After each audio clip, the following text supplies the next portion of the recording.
दोस्तों इमेजिन करो, आप हर महीने डिसिप्लिन के साथ अपनी एसआईपी कर रहे हो। हर मंथ एक फिक्स्ड अमाउंट इन्वेस्ट करते हो, चाहे मार्केट ऊपर हो या नीचे। सब कुछ स्मूथली चल रहा होता है और एक दिन अचानक मार्केट क्रैश कर जाता है। कभी ग्लोबल रिसेशन, कभी वॉर या फिर पैंडेमिक की वजह से। आप अपना इन्वेस्टमेंट ऐप खोलते हो और देखते हो कि पोर्टफोलियो 20% डाउन है। उस मोमेंट पर एक ही थॉट आता है, अब क्या करूं, एसआईपी बंद कर दूं? अगर आपने भी कभी ऐसी सिचुएशन फेस की हो तो ये वीडियो आपके लिए बहुत इम्पॉर्टेंट है।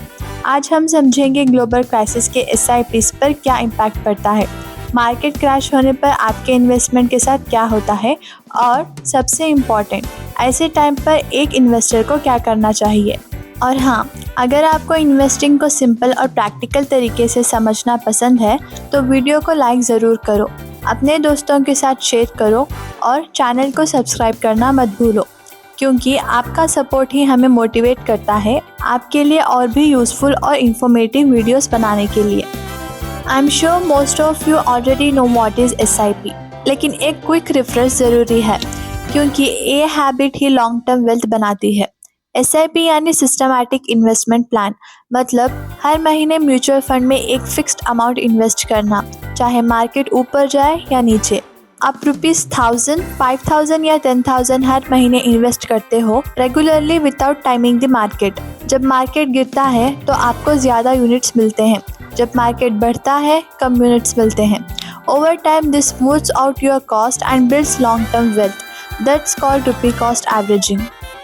एक इंटरेस्टिंग बात, अगर किसी ने 2008 के फाइनेंशियल क्राइसिस के टाइम एसआईपी स्टार्ट की होती तो आज उसके रिटर्न्स आउटस्टैंडिंग होते, क्योंकि उसने तब इन्वेस्ट किया जब सब लोग panic because of market fall.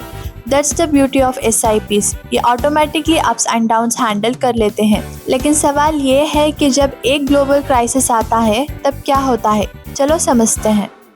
Global crisis वो पीरियड होता है जब दुनिया भर की इकोनॉमिक एक्टिविटीज़ पर सीरियस इम्पैक्ट पड़ता है, जैसे वॉर, पैंडेमिक या फाइनेंशियल मेल्टडाउन। ऐसे टाइम पर इन्वेस्टर्स के बीच अनसर्टेनिटी बढ़ जाती है और मार्केट शॉर्ट टर्म में वोलेटाइल हो जाते हैं।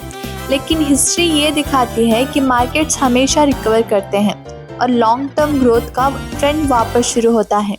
चलिए कुछ मेजर ग्लोबल इवेंट्स देखते हैं जिन्होंने इंडियन मार्केट को टेम्पररीली इम्पैक्ट किया था। सो द फर्स्ट इज 2008 में हुए ग्लोबल फाइनेंशियल क्राइसिस। ये क्राइसिस यूएस के हाउसिंग मार्केट से शुरू हुए और पूरी दुनिया तक फैल गए। सेंसेक्स 21,000 से गिरकर लगभग 8,500 तक आ गया, अराउंड 60% डिक्लाइन।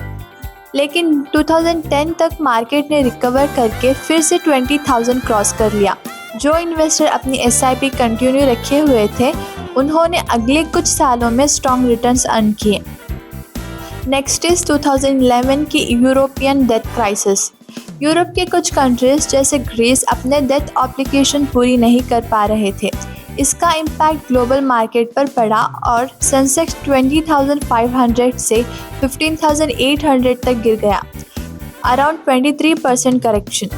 लेकिन एक साल के अंदर मार्केट्स ने अपना लॉस्ट ग्राउंड रिकवर कर लिया।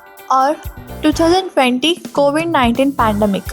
ड्यूरिंग दिस ग्लोबल लॉकडाउन के कारण इकोनॉमिक एक्टिविटी रुक गई और पैनिक एनवायरनमेंट बन गया।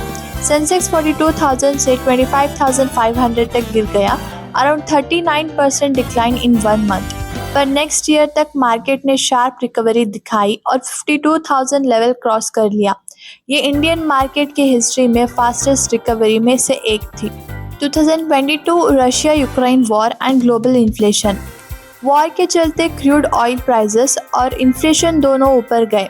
सेंसेक्स 62,000 से 52,000 तक आया, अबाउट 16% डिक्लाइन। लेकिन इंडियन इकोनॉमी ने रेजिलियंस दिखाई और 2023 के एंड तक मार्केट्स ने न्यू हाइज जनरेट किए। And now 2024-25 trade tensions and volatility. Global level पर ट्रेड टेंशंस, टैरिफ चेंजेस और इंटरेस्ट रेट्स मूवमेंट्स अभी भी अनसर्टेनिटी क्रिएट कर रहे हैं। फिर भी इंडियन मार्केट्स ने स्ट्रॉन्ग स्टेबिलिटी और लॉन्ग टर्म ग्रोथ मेंटेन किया है। हर ग्लोबल क्राइसिस के टाइम मार्केट शॉर्ट टर्म में रिएक्ट करता है, लेकिन रिकवरी हमेशा होती है। क्रैशेस टेम्पररी होते हैं, ग्रोथ परमानेंट। एसआईपी इन्वेस्टर्स के लिए ये फेजेस एक natural part of the journey होते हैं और कंसिस्टेंट इन्वेस्टिंग ही लॉन्ग टर्म वेल्थ क्रिएट करती है। अब समझते हैं कि जब ग्लोबल क्राइसिस आता है तब आपकी एसआईपी पर क्या असर पड़ता है।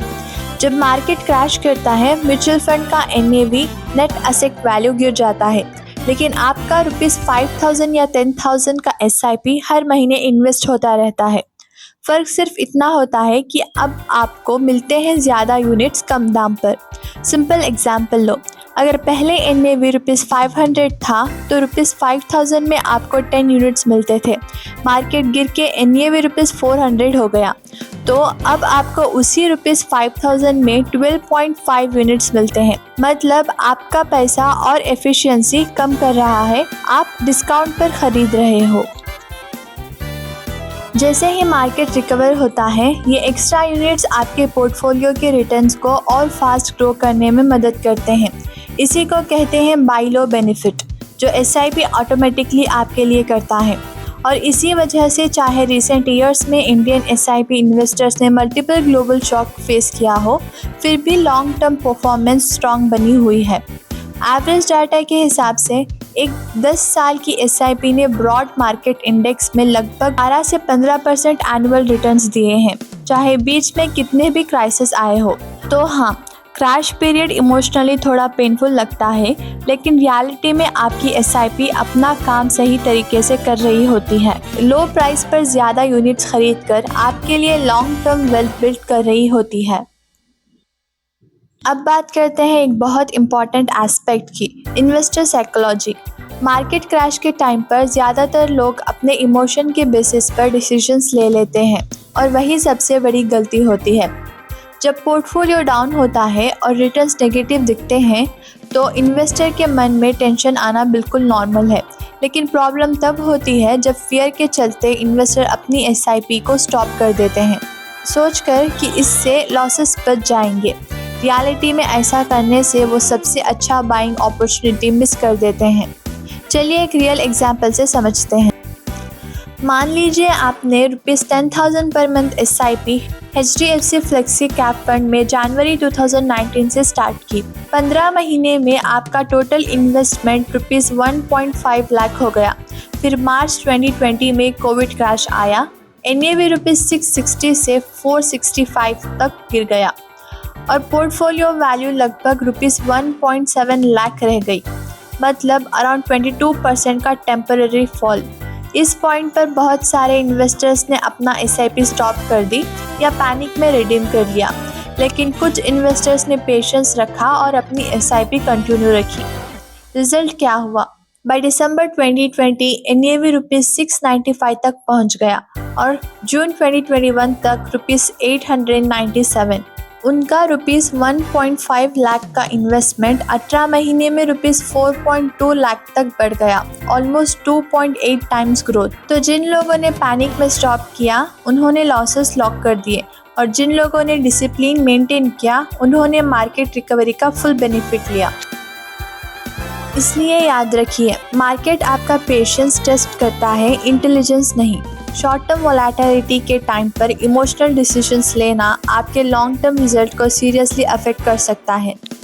एसआईपी इन्वेस्टिंग का मेन प्रिंसिपल सिंपल है, stay consistent, ignore short term noise और अपने लॉन्ग टर्म गोल्स पर फोकस रखिए। यही अप्रोच एक इमोशनल इन्वेस्टर को एक सक्सेसफुल इन्वेस्टर से अलग बनाती है। अब सुनो वो 3 गोल्डन रूल्स जो आपको हमेशा याद रखने चाहिए। स्टे कंसिस्टेंट, एसआईपी को कभी पॉज मत करो, ये शॉर्ट टर्म के लिए नहीं 5 से 10 साल के लिए होती है। पोर्टफोलियो रोज मत देखो, हर दिन देखोगे तो टेंशन बढ़ेगी। कंपाउंडिंग को क्वाइटली अपना मैजिक करने दो। Use crisis as opportunity, market down है तो थोड़ा एसआईपी बढ़ा दो। इवन ₹500 to 1000 एक्स्ट्रा हर महीने लॉन्ग टर्म में बड़ा डिफरेंस लाता है। और याद रखो, वॉरेन बफेट कहते हैं, B fearful when others are greedy and greedy when others are fearful। मतलब जब सब पैनिक कर रहे हो तब आप कामली अपना प्लान फॉलो करो। तो दोस्तों, आगे से जब भी आप न्यूज़ में देखें मार्केट क्रैश या ग्लोबल रिसेशन तो पैनिक करने की ज़रूरत नहीं है। मार्केट के short term ups and downs हमेशा रहेंगे, लेकिन आपका फोकस हमेशा लॉन्ग टर्म ग्रोथ पर होना चाहिए। आपकी एसआईपी आपका सबसे बड़ा एली है। ये आपके लिए automatically bye low, stay disciplined and grow study strategy follow करती है। हर क्राइसिस टेम्पररी होता है, लेकिन आपका पेशेंस और डिसिप्लिन परमानेंट रिजल्ट्स क्रिएट करते हैं। इसलिए अपने एसआईपीज़ कंटिन्यू रखिए, मार्केट नॉइस इग्नोर कीजिए और अपने फाइनेंशियल गोल्स के साथ कमिटेड रहिए। और अगर आपको ये वीडियो हेल्पफुल लगा हो तो लाइक ज़रूर कीजिए, शेयर कीजिए अपने दोस्तों के साथ और सब्सक्राइब कीजिए चैनल को, ताकि आपको ऐसे ही प्रैक्टिकल और इन्फॉर्मेटिव इन्वेस्टिंग वीडियोस मिलती रहें। अगर आपके मन में कोई क्वेश्चंस या डाउट हो तो नीचे कमेंट सेक्शन में लिखिए या फिर अपना मैसेज भेजिए हमारे गिवन ईमेल पर। हम खुशी से आपकी हेल्प करेंगे। मैं मिलती हूँ आपसे नेक्स्ट वीडियो में।